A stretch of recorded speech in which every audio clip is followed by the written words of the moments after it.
জয় নিতাই। পূর্ণিমা নিরামিষ রান্নাঘরে আরেকটা রেসিপি নিয়ে হাজির হয়েছি। আজকে তিল একাদশী, সেই জন্য আজকে আমি আলুর দম বানাচ্ছি সাদা তিল দিয়ে। এই যে সাদা তিল বেটে রেখেছি, পেস্ট করেছি, আর এখানে টমেটো পেস্ট করেছি, সন্দব নুন, গোলমরিচের গুঁড়ো, ঘি আর আলু, এই দিয়ে আমার হচ্ছে আলুর দম। আমি এই কড়াই বসিয়ে দিয়েছি। এই কড়াইয়ের মধ্যে আমি এই সাদা তিলটা দিয়ে দেব।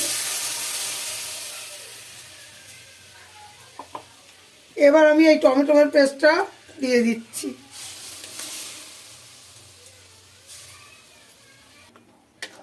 সাদা তিল আর টমেটোর পেস্ট। এবার আমি দিয়ে দিচ্ছি গোলমরিচের গুঁড়ো, পরিমাণ মতন বুঝে দেবেন, একটু ঝাল ঝাল না হলে ভালো লাগবে না। আর সন্দব নুন। আমি আলুটা কুকারে যখন সিদ্ধ বসিয়েছি নুন দিয়েছিলাম 1 চামচ, এখানে 1 চামচ নুন দিলাম। পরিমাণ মতন নুন দেবেন বুঝে, যার যেমনে নুন দিয়ে দিলাম। এবার তার মধ্যে আমি এই আলুগুলো দিয়ে দিচ্ছি।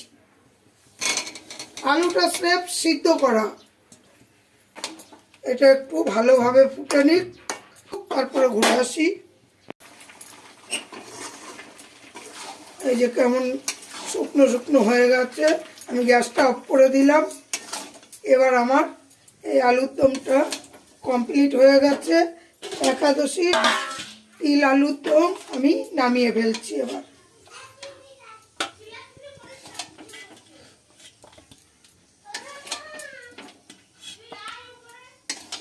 এই আলুর দম কমপ্লিট, নামিয়ে দিলাম।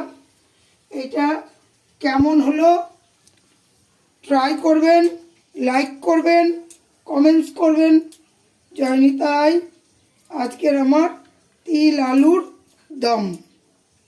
আমি কয়েক পিস টমেটো দিয়ে দিলাম, শীতকাল একটু স্যালাড হলেও ভাল লাগে এর সাথে।